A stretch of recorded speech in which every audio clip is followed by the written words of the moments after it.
Nagdesisyon ng grupo ni Mervin na bumalik dun sa Jensen Port. Kapag wala talaga, yun na lang kami. Balik. Kuha ulit na starting. Punta kami sa laot ng Indonesia. Pero ilang saglit lang, Ayun o! Saan? Ayun, tuna! Ano yan? Tuna! Ron! Ron, motor! Ayun, tuna! Oh, laki! Ano yan? Blue Marlin pala yon.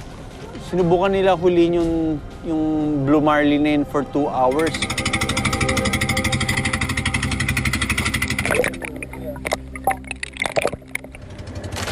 Hanggang parang nakita namin, nag-die down na yung excitement nila.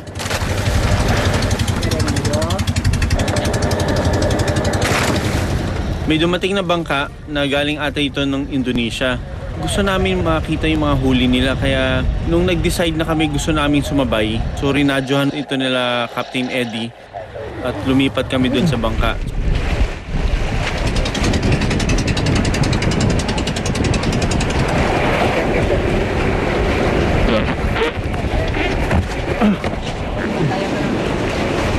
Ayun, Tang.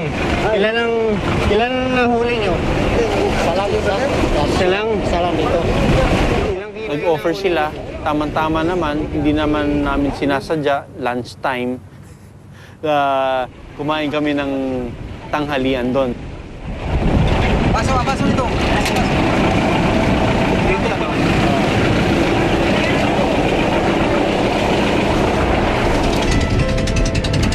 Nakilala ko yung pinakabatang mangisda dito sa sinasakyan naming bangka ngayon. Na nag-aayos siya ng daing, ano.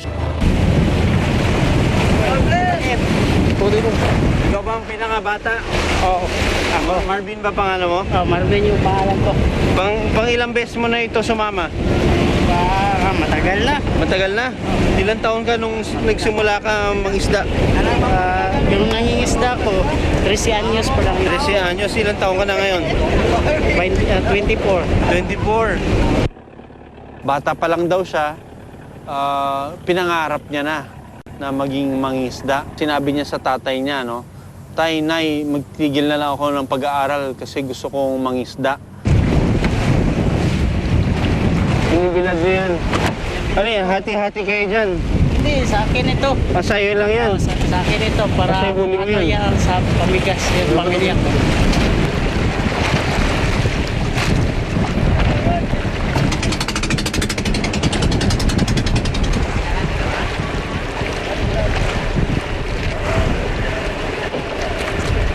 So dito, nakita ko yung isang buhay ng mangisda. Nakikipagsapalaran sila para mabuhay nila yung pamilya nila. Sinamahan natin sila hanggang port. Doon, nag-aabang yung mga buyer nila. So, nakarating na kami dito sa Fishport. 7:55 ang dating namin dito. Pero wala pa yung kasama namin dahil sumabay nga kami dito sa fishing boat na ito. Ito yung may-ari, ano, si Sir Mehmet. Doon kami nag-abang sa ano, tubigan ng Mindanao lang. Wala kaming mahuling tuna. Bakit kaya gano'n ang nangyari? Kasi mahina man dito sa Mindanao. Hindi gaya ng Indonesia na okay talaga ang isda sa Indonesia. Sa General Santos Port, makikita kung paano ang bentahan ng tuna. Inukuri o kina-classify ang tuna base sa ganda ng laman nito. Sa totoo lang, ano, yung mga tuna dito, hindi to nakakarating doon sa Maynila dahil pag mga high class for export nga siya. Yung mo, parang mga top down na sasakyan na natatago mismo, tapos pagka lumalangoy sila, umaangat ito. So doon nila sinusuot yung mga pang-tester.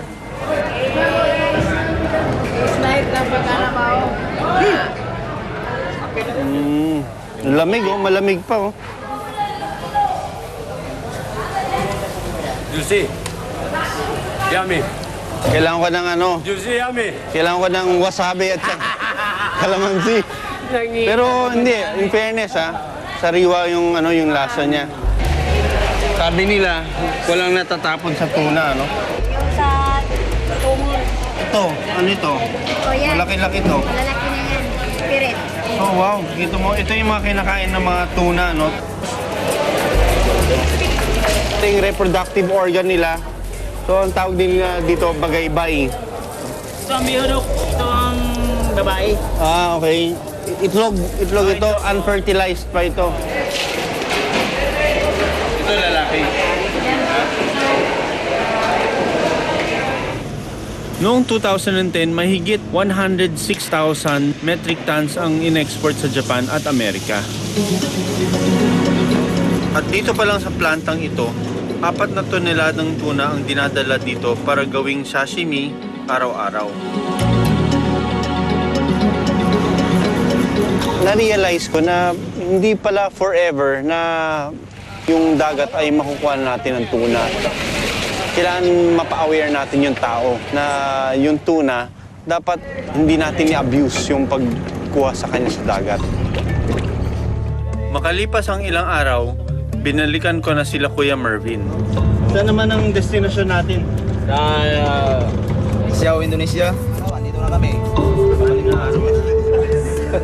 Ay, ito mga alaala natin para matawa ka siya na lusinan para orgay.